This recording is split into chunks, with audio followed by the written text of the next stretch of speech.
Well, hey everyone there on YouTube. I know it's been a while since you've seen this car, and since I've uploaded a video period, I apologize for that. Been a little busy lately, but I'm back now.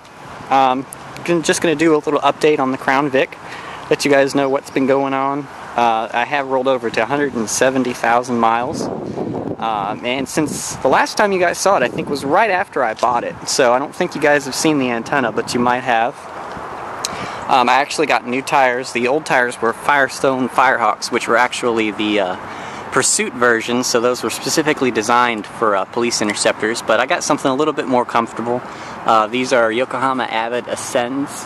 They are low rolling resistance, so they save a little bit of gas. I've noticed a little bit of an increase for fuel economy. And the other thing to note is actually I got a little bit higher aspect ratio to help fill out these wheel wells. I think it really makes it look a lot better. So, and other than that, you'll see these caps, actually, these are temporary. I lost one of my dog bowl covers, the really nice chromy silver ones. So these came off an old Explorer, so these are just here for temporary use until I get another one. Just haven't been able to get on eBay and find one yet. So, other than that, all the other changes are on the interior, so let's go ahead and take a look. The biggest thing you'll notice is that I do have a center console now. Got this out of a 2004 Mountaineer, and it had no lid on it. So the lid is from a 2002 Explorer. If you'll notice, the lid's gray, and this is supposed to be black, but they match pretty well because Ford could never match interior plastics. So it's in pretty good shape. It's got a little bit of rippling right here, but that's it. And it's actually not really even secured down. It fits in between these seats really snugly. Like I can't really move it at all. So that worked out really well. What I did is I took the Dremel and I cut out a little spot for the radio, so the radio sits down a lot lower, instead of me having to reach for eons trying to reach this radio with how much I change music. So I put that down here, and it's much easier to get to because it kind of just falls to hand, all the skip buttons and whatnot.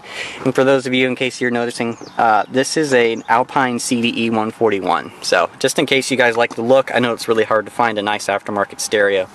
And I also have my CB radio installed here. It's not hooked up quite yet. I have to get a fuse for the wires because the fuse blew. So, and of course I got my little stuffed animals here to help fill the gap. I know, I don't even want to hear it. Don't even comment. And of course I have the CB microphone sitting right up here on the dash, and no, it does not get in the way of the gear shifter. I was sure of that. Other things that are new, this whole interior trim piece right here is all new throughout the dash, and you'll notice it doesn't really fit because this is from a newer one. It's from a 2007, and those had a passenger airbag off light. The 2004 did not, so that really doesn't belong for those of you that know, but who really cares? And the other cool thing why I got this really is this little neat sticker and the trunk release button. All the words weren't rubbed off, and of course got my little police car there.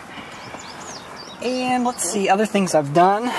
I replaced this because those of you that have been following for a while will know that when I first got this was held down by a piece of duct tape because there's a clip inside here that breaks off, very common on these Crown Vics and Grand Marquis. And I have a new one here from the same car that I got these pieces out of. I got that piece out of, so that's all sitting down and still jiggles around, but that's an old Ford, so what do you really expect from that?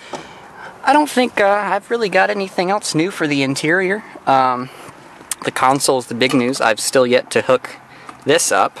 We'll go ahead and take a look in the back seat. I did gain rear seat cup holders with this.